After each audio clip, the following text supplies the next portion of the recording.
اپنی استطاعت پر اللہ نے ہمیں مکلف کیا ہے، اس سے باہر نہیں۔ عبد الرحمن بن عوف رضی اللہ تعالیٰ عنہ آتے ہیں اور کہتے ہیں اللہ کے رسول، ہم جب کافر تھے تو ہم کیا تھے؟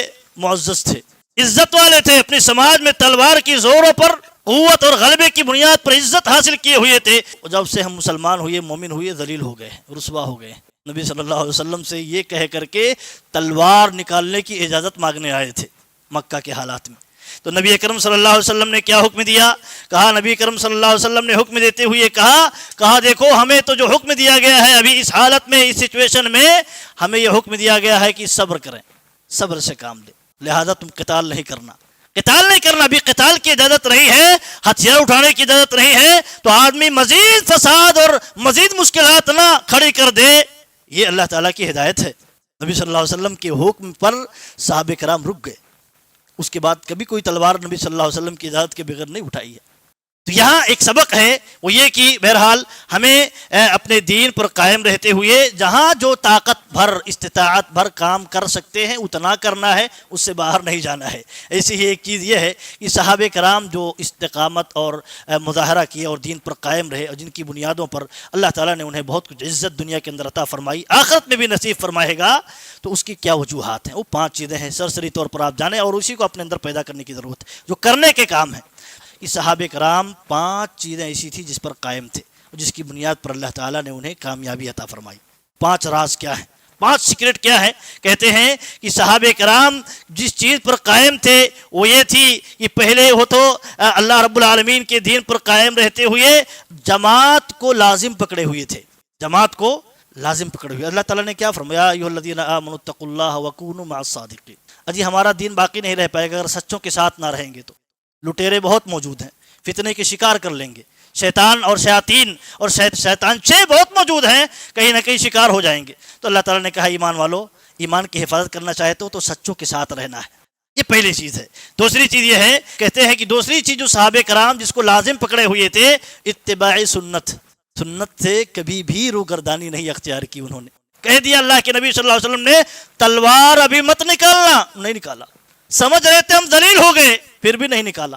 سنت کی اتباع ضروری ہے کامیابی کے لیے اور اللہ تعالیٰ کے ہاں سرخروئی کے لیے۔ ایسے ہی تیسری چیز کہتے ہیں کہ وہ عمارت المسجد، مسجدوں سے وہ جڑے ہوئے تھے۔ آج معاملہ یہ ہے کہ مسجدیں ہماری اگر غیر آباد ہو جاتی ہیں، اور غیر آباد ہونے کی صورت میں، ہماری کمزوری کی صورت میں، لاپرواہی غفلت کی صورت میں کوئی غیر آ کر کے وہاں اپنی عبادت خانے بنا کر کے اور آ کر کے سیاست کھیلتا ہے، تب جا کر کے ہماری غیرت جاگتی ہے۔ ابھی مسجدیں ویران رہتی ہیں، آباد کرنے کی ضرورت ہے، یہی ہمارا کام ہے جو کر سکتے ہیں۔ اللہ تعالیٰ نے صحابہ کرام کی جو کامیابی کا راز ذکر کیا ہے، اس میں ایک راز یہ ہے کہ یہ مسجدوں سے جڑے ہوئے لوگ تھے، جڑے ہوئے لوگ تھے، قرآن کریم کی تلاوت کرنے والے لوگ تھے، اللہ تعالیٰ نے ذکر کیا ہے۔ تو یہ کہتے ہیں تیسری چیز یہ ہے کہ مسجدوں سے یہ جڑے ہوئے لوگ تھے، مسجدیں آباد کرتے تھے، مسجدوں کو آباد کر کے اس سے جڑے رہتے تھے۔ اللہ کے نبی صلی اللہ علیہ وسلم نے بیان فرمایا، جس کی کسی بستی میں 3 لوگ ہوں اور وہ جماعت کے ساتھ نماز پڑھنے کا اہتمام نہ کرے تو شیطان انہیں اچک لے گا۔ کون اچک لے گا؟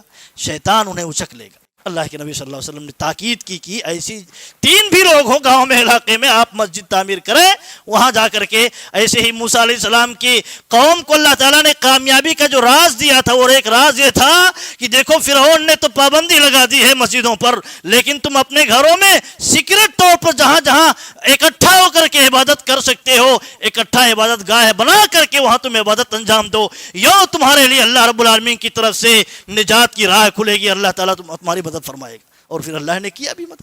تو مسجد کو آباد کرنا اور مسجد سے جڑنا یہ بہت بڑی ذمہ داری ہے اور یہ بہت بڑی کامیابی کا راز ہے۔